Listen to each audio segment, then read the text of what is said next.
Hello, everyone. This is Frederick Wakliaka, and this is Issues of the Day, Weekend Intelligence Brief, um, podcast reading script.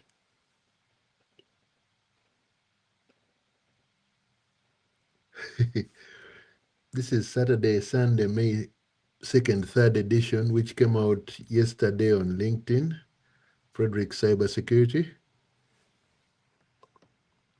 Welcome to Issues of the Day, the Weekend Intelligence Brief from Frederick Cybersecurity. I am Frederick Wakliaka. It is Saturday, the 2nd of May 2026. It is actually Sunday, the 3rd of May 2026. And this is your intelligence briefing, which I put out yesterday weekend. And the publication is a companion to the AI Breach Report, which I publish every Wednesday and Friday on LinkedIn. If the events I describe in this edition demand deeper technical and business analysis, Wednesday's edition delivers the full breakdown. Friday's edition covers the defenses your organization needs to implement. Both are not yet subscribed. Subscriptions and subscribe before you finish listening. Now, the week ending May 2nd, 2026 produced a threat landscape shaped by a single accelerating reality. The most effective attacks of the past 7 days did not arrive through novel zero-day exploits or unprecedented techniques. They arrived through the software your development teams install every day, through the data partnerships your research institutions depend upon, and through the collaborative platforms your employees use to manage documents and share information. The week also produced one significant piece of institutional news that materially affects the public cybersecurity infrastructure that medium enterprises rely on without always recognizing it. Three stories this weekend demand the particular attention of any organization that has moved or is moving toward the adoption of artificial intelligence. Tools, open source development frameworks, or cloud-based research data sharing. The Team PCMP supply chain campaign, which you may have first encountered in the context of the Bitwarden incident, escalated dramatically in the final days of April with the compromise of PyTorch Lightning, one of the foundational frameworks used by development teams building artificial intelligence applications. The UK Biobank incident revealed that institutional data sharing agreements, however carefully drafted, cannot prevent a determined actor from exporting data for purposes entirely contrary to those agreements. And the Microsoft SharePoint spoofing vulnerability confirmed once again that the gap between a patch being available and a patch being applied is a gap that attackers exploit in real time. This brief is written for the managing director, the operations lead, the finance director, and the business owner who carries security responsibility without the luxury of a dedicated internal security team. So this is precise. This news briefing is for the managing director, the operations lead, the finance director, and the business owner who carries security responsibility without the luxury of a dedicated internal security team. The lead story, the team CP campaign reaches AI infrastructure, PyTorch Lightning compromised. The most operationally significant story of this week is the confirmation that the Team PCP Threat Actor Group, which has now conducted an unbroken series of open source software supply chain attacks for more than 5 weeks, succeeded on April 30th, 2026, in compromising PyTorch Lightning, one of the most widely used machine learning frameworks in the world. Any organization whose development team has used PyTorch Lightning to build, fine-tune, or deploy an artificial intelligence model and has run a standard installation command since April 30th may have silently installed credential stealing malware into their build environment. The business impact of this compromise is not limited to the organizations that use PyTorch.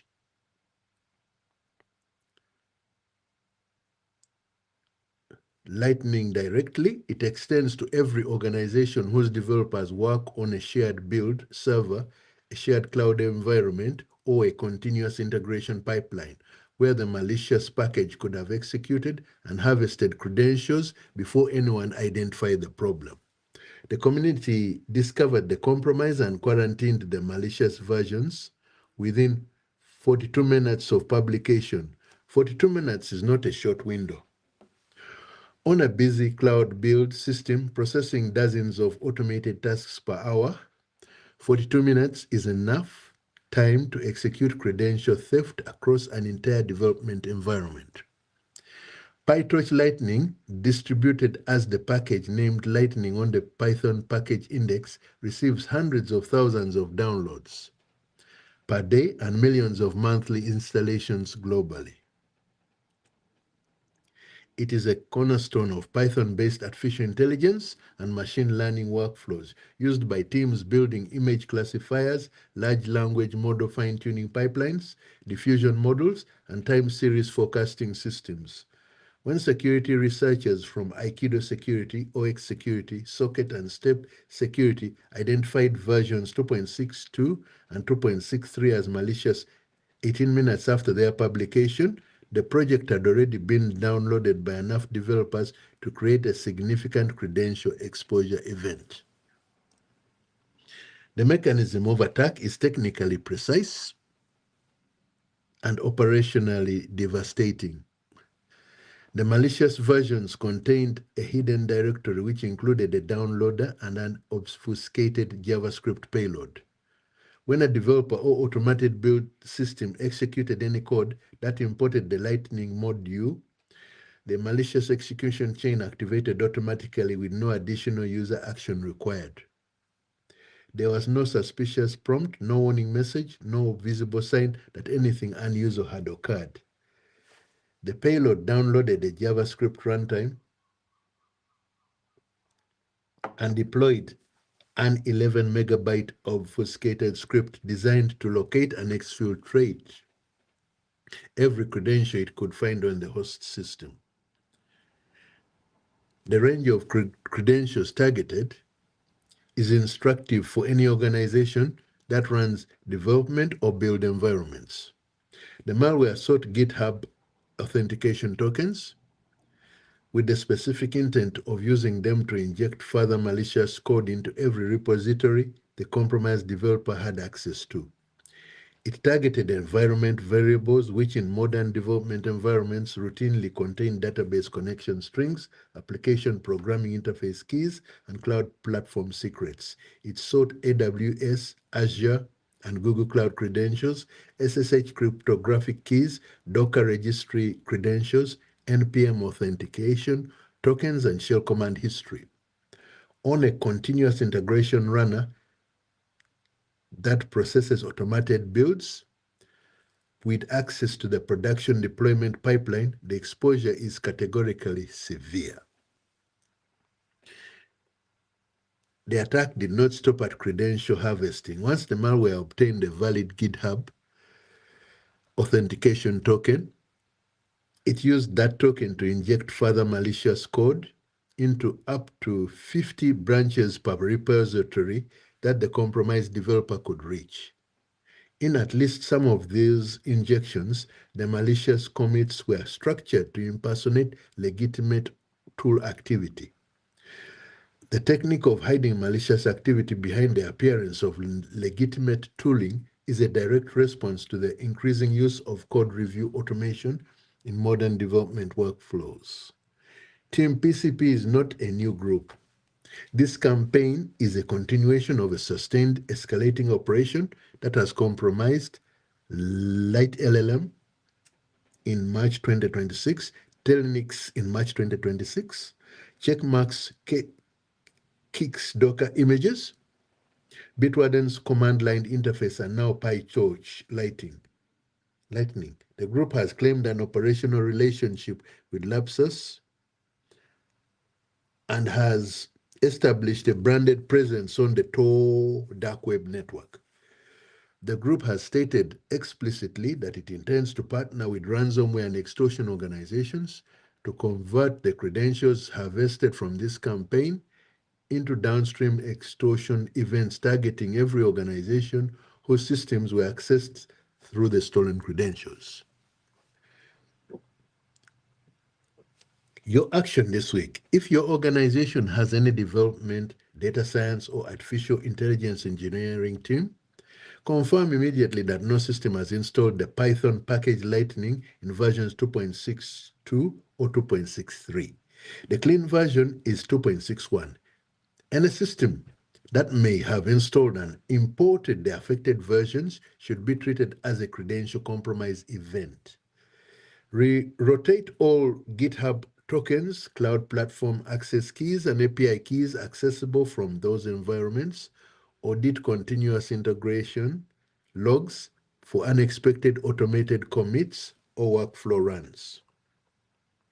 The second story in the issues of the day, weekend edition for this weekend.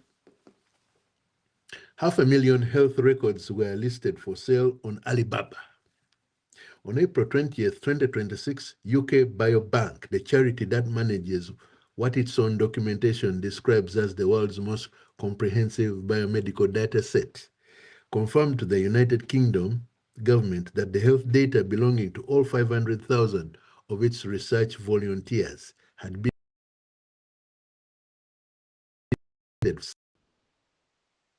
Alibaba, the British government, through Technology Minister Ian Murray, disclosed the incident to Parliament on April 24th. The Chinese government and Alibaba cooperated to remove the listing before any confirmed sale was completed. 3 Chinese research institutions that had been granted legitimate contract governed across to the UK Biobank dataset have had that access permanently revoked. For the business owner and operations leader listening to this briefing, the UK Biobank incident is not primarily a story about a government research database. It is a story about what happens when data sharing agreements, however carefully drafted, however legally enforceable, are treated as the primary control on data use. The 3 institutions that listed the data did so after downloading it under a legitimate contract that explicitly prohibited exactly this kind of use. The contract did not prevent the download. The contract did not prevent the exfiltration. The contract prevented nothing. It created a paper record of what should have happened. The dataset in question is not a list of names and addresses. UK Biobank holds genetic sequences, blood sample analysis results, full body medical imaging, detailed clinical records, and 20 years of longitudinal health follow-up data on 500,000 volunteers. The listed data was de-identified, meaning it did not include names, home addresses, or NHS numbers, fortunately. However, researchers at the Oxford Internet Institute confirmed this was the 198th known exposure of UK Biobank data since the summer of 2025, and that the granularity of the data, which includes gender, age, birth, month and year, socioeconomic status, detailed lifestyle information, and biological sample measurements, is sufficient to identify individual participants when combined with other publicly available information. Genetic data, unlike a password or an account credential, cannot be changed once it has been obtained. An adversary who holds a population scale genomic data set holds it permanently, and the intelligence applications of such data extend across decades and across generations. For medium enterprises, the direct commercial relevance lies not in genomics, but in the trust architecture it exposes. Your organization almost certainly has data sharing relationships with third parties, cloud platform vendors, managed service providers, software as a service platforms, payroll processors, HR systems, customer relationship management providers, and specialist data analytics companies. Every one of those relationships is governed by a contract. The UK Biobank incident demonstrates that a contract does not constrain what a party can do with your data. It only establishes what they should do and provides a basis for legal action after the fact. Legal action after the fact does not restore the credibility, does not restore the confidentiality of data that has been listed for sale. Your action this week: review every third-party relationship in which your organization shares data that you could not wish to see listed for sale on a public marketplace. For each relationship, ask one question. What technical control prevents the counterparty from exporting the data in bulk? A contract is not a technical control. A technical control is a system-level restriction that makes bulk export impossible or immediately detectable. We go to the third story. We're getting there.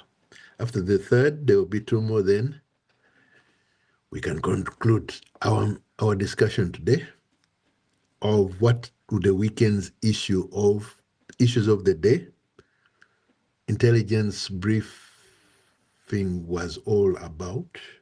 Third story: Microsoft SharePoint Zero Day, a spoofing vulnerability under active exploitation with 1,300 servers still unpatched. Microsoft's April 2026 security update addressed 169 separate vulnerabilities across its product portfolio. One of the two largest monthly security updates in Microsoft's history by the count of vulnerabilities addressed. Among those 169 vulnerabilities, one had already been exploited in attacks before the patch was available. And more than 1,300 internet-exposed servers running the affected software remained unpatched as of this week. More than a fortnight after the fix was published, the vulnerability affects Microsoft SharePoint Server across three versions: SharePoint Enterprise Server 2016, SharePoint Server 2019, and SharePoint Server Subscription Edition. SharePoint is one of the most widely deployed enterprise collaboration and document management platforms in the world, used by organizations across every industry sector to manage internal documents, run approval workflows, host intranet portals, and coordinate operational information. The vulnerability is a spoofing flaw. This means it allows an attacker to manipulate how information is presented within a SharePoint environment, making attacker-controlled content appear to originate from a trusted source. The technical root cause is improper input validation. SharePoint accepts certain input from external network requests and processes that input without adequately verifying whether it is legitimate. The flow requires no authentication, no special privileges, and no action from a user to initiate exploitation. An attacker with network access to an exposed SharePoint server can begin exploiting this vulnerability immediately. The most commercially significant characteristic of this vulnerability is that it was actively exploited in real-world attacks before Microsoft released the patch. Although Microsoft has confirmed active exploitation, it has not disclosed the identity of the threat actors responsible. The scale of the exploitation campaign or the specific attack chains in which the vulnerability was used, the United States Cybersecurity and Infrastructure Security Agency added it to its known exploited vulnerabilities catalog on the same day.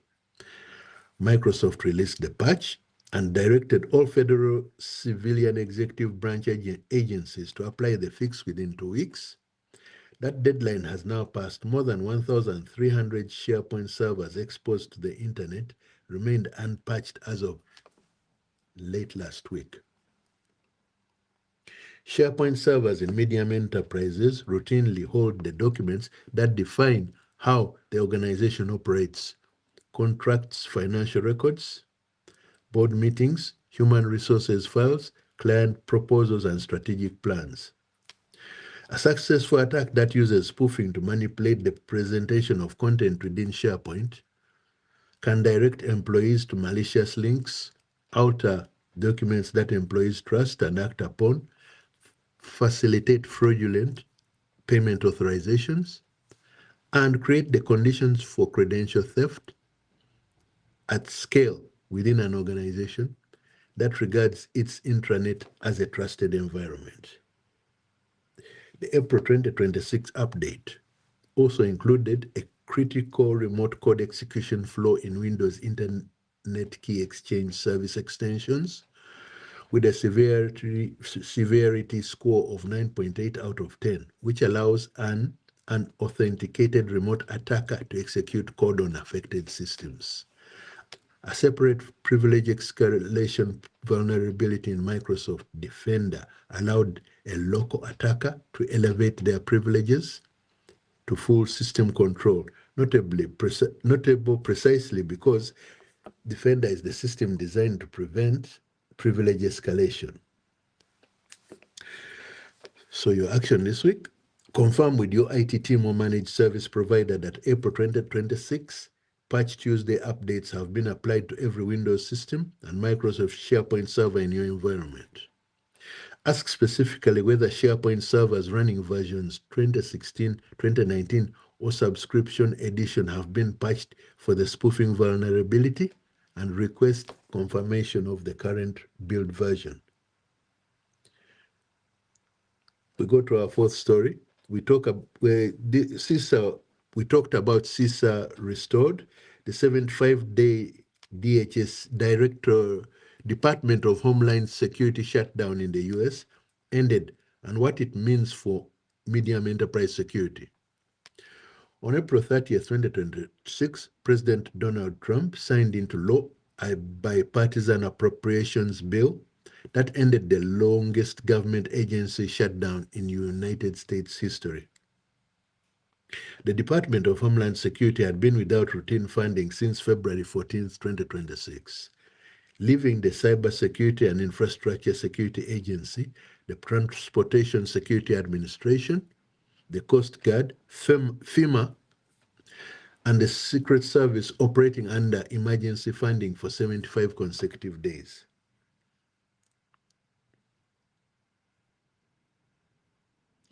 For medium enterprises, the operational significance of CISA's funded restoration is a question of resource availability. CISA functions as the primary source of no-cost cybersecurity support for organizations that cannot afford commercial alternatives: free vulnerability scanning, threat intelligence dissemination, incident response, coordination, cyber hygiene guidance, and direct technical assistance for organizations under attack. For an organization of 50 to 200 employees operating without a dedicated security operations center, CISA is the federal backstop that provides capabilities otherwise accessible only to organizations with security budgets several times larger. The 75-day funding lapse materially impaired CISA's ability to deliver these services. The shutdown forced the agency into a reactive operational posture. Proactive engagement with critical infrastructure operators, vulnerability coordination with private sector organizations, and the kind of preventive cyber risk reduction work that generates most of the agency's public value, all of it was curtailed. Former CISA officials who spoke to Security Trade Press during the shutdown, warned explicitly that the agency's reduced operational capacity, combined with talent losses from administration workforce reduction initiatives, would take years to repair even after funding was restored.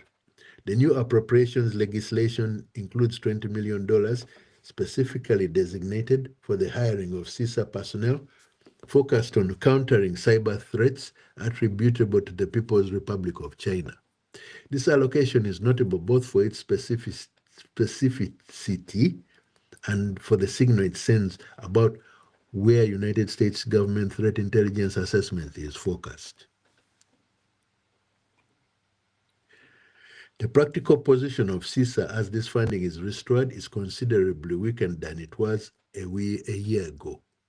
The agency continues to operate without a Senate-confirmed director. It has experienced significant workforce reduction. It faces proposed budget reductions that, if implemented, would further constrain its operational capacity. The funding bill provides stabilization, not restoration. So, your action this week, I would advise verify your organization is subscribed to CISA's free threat intelligence and advisory distribution list at cisa.gov.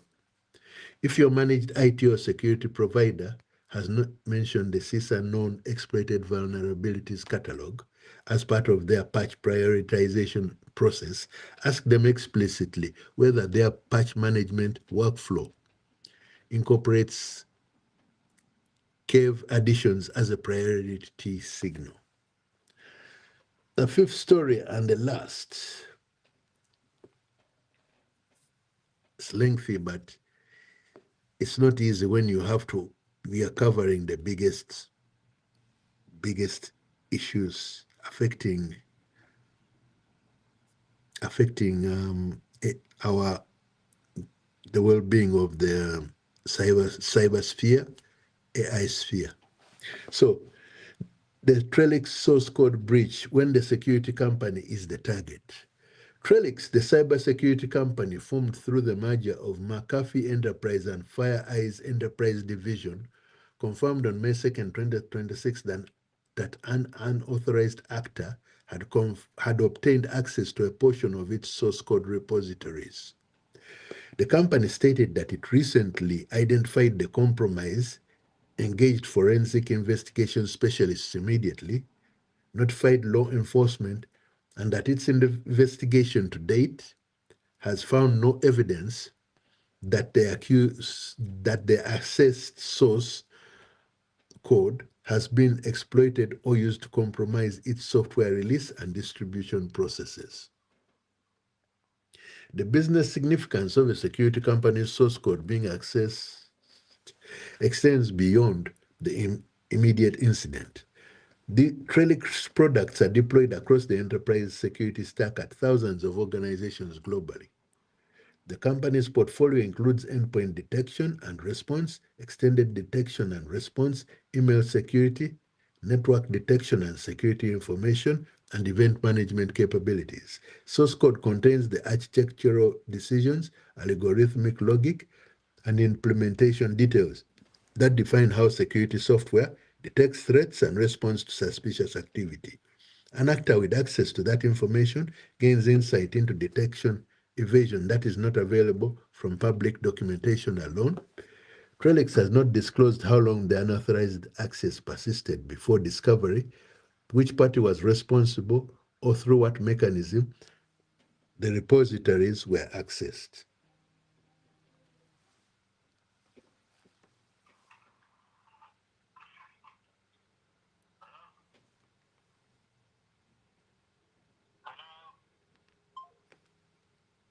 Excuse me a moment.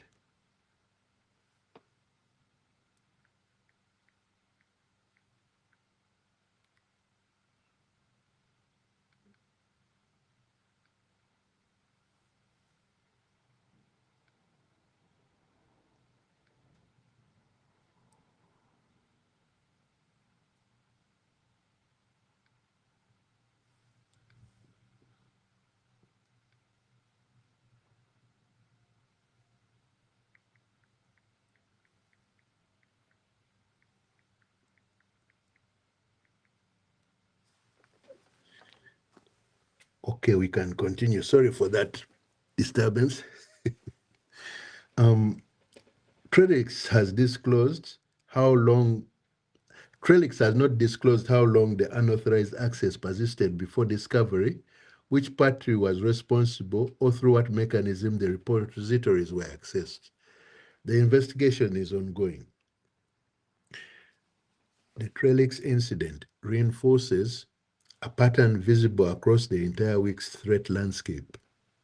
Security companies, software development platforms, and managed service providers are not simply vendors. They are trust relationships. And the security of those relationships is a component of your organization's actual security posture, not a separate consideration. Your action this week. If your organization runs any Trellix security products, monitor the company's security advisory channel for updates as the investigation progresses. If your managed security provider runs Trellix technology as part of its platform, ask your provider directly whether the source code incident affects any components of the service they deliver to you and request written confirmation of their assets as it develops. Oh, there were 6 stories. The sixth story and the final one is the state CISO confidence at historic low. 22% say their data is protected. The National Association of State Chief Information Officers and Deloitte published their 2026 cybersecurity study this week with the headline finding that warrants attention from any organization conducting business with state government entities or depending on state-operated digital infrastructure.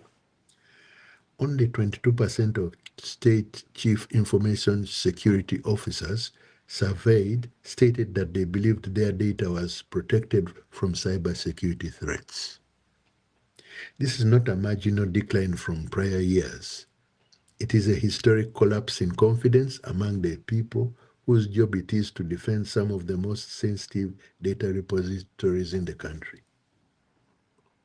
State government systems hold data that directly affects the operations and welfare of millions of citizens and thousands of businesses. Drivers licensing databases, voter registration systems, tax records, benefits administration platforms, procurement and contracting systems, criminal justice information networks, and public health registries. Organizations don't interact with these systems as vendors, contractors, regulated entities, or data recipients carry operational dependencies on their security that most do not explicitly account for in their own risk assessments. The 3 factors state CISOs identified as primary drivers of their declining confidence are precisely the factors that also define the threat landscape for medium enterprises. Artificial intelligence-enabled attacks are accelerating the pace at which threat actors can identify vulnerable systems and generate convincing social engineering content. Third-party vendor risk has become the dominant attack vector by frequency, and the budget environment for state cybersecurity programs is described as the worst in years. If state governments with their dedicated security leadership and federal support structures are expressing this level of concern about their ability to protect their data, organizations of 50 to 200 employees with no dedicated security team should be conducting a proportionate assessment of their own position with commensurate seriousness. Your action this week. If your organization processes data obtained from or shared with state government systems, identify which state agencies you interact with and what category of data transits those interfaces.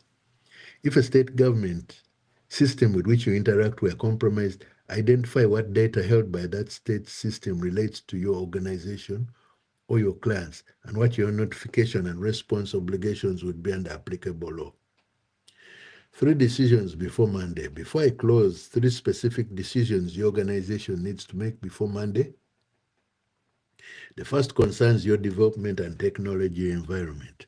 By the end of Monday, confirm with your IT team or technology provider that no system in your environment has installed Python package versions 2.62 or 2.63 of PyTorch Lightning. Any system that may have done so should have its credentials rotated and its continuous integration logs reviewed for evidence of unauthorized access or unexpected automated commits.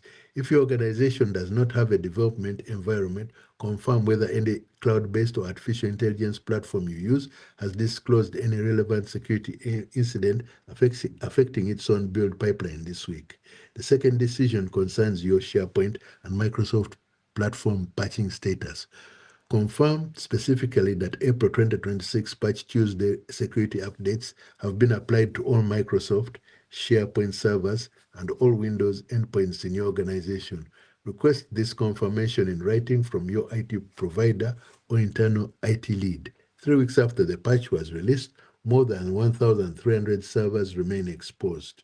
Verify that yours are not among them. The third decision concerns your third-party data sharing architecture. Identify every external party that holds data belonging to your organization or your clients. For each relationship, identify the technical control that prevents that party from exporting your data in bulk without your knowledge. If the primary control is a contractual confidentiality obligation rather than a technical restriction, that gap is a material business risk. The UK Biobank incident demonstrates that contractual controls do not prevent determined misuse, they document it after the fact. This assessment does not need to be comprehensive by Monday, it needs to have started. Closing intelligence. Every story in this edition shares a structural characteristic worth naming explicitly. In none of the incidents described this week did the attacker overcome a security control that was correctly designed and correctly implemented. The Team PCP campaign works because developers install software packages from public registries without verifying the integrity of what they install. The SharePoint exploitation works because organizations apply patches on their own schedules rather than on the schedule that active exploitation demands. The UK Biobank incident occurred because bulk data download was technically possible under an access model that contractually prohibited it.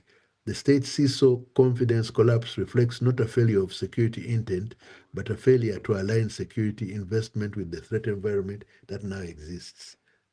The structural lesson that connects to these incidents is the gap between the security posture an organization believes it has and the security posture it actually has. Every organization that installed a corrupted Python package this week believed it was running clean software. Every organization running an unpatched SharePoint server this week believes its document management platform is secure. The gap between stated posture and actual posture is where the risk lives. For medium enterprises, specifically the incidents of this week restate a principle that every edition of this brief has articulated in different forms. Your security posture is determined not by the controls you have implemented in your environment, but by the integrity of every external dependency your organization touches. The development framework, the document management platform, the managed security provider, the cloud build environment, the research data partnership, each is a trust relationship, and the security of each is a component of your actual exposure. The question this brief leaves with you before Monday is the same question that the week's events collectively raise. How many of the trust relationships your organization maintains have you ever independently verified? Not reviewed contractually, not assumed on the basis of reputation, but verified through specific technical assurance. For most organizations, the honest answer is fewer than the number that exist. That is the gap. That is where this week's incidents began. That is the issues of the day weekend intelligence brief for Saturday and Sunday, May 2nd and 3rd. I'm Frederick Wakliaka. The briefing is produced by Frederick Cybersecurity, protecting medium enterprises from AI era threats. If this episode was useful, subscribe to the show so you receive every weekend edition. The AI Breach Report publishes every Wednesday and Friday on LinkedIn. Search Frederick Wakuliaka to find it. Video briefings and security education content are available on YouTube at Frederick Wakuliaka 4561. You can also connect with me on LinkedIn, TikTok, and Instagram. The next weekend intelligence brief returns Saturday, May 9th, 2026. Until then, stay alert, verify your trust relationships, and do not let the gap between stated posture and actual posture be where your organization's incident begins. This is Frederick Cybersecurity. Thank you for listening.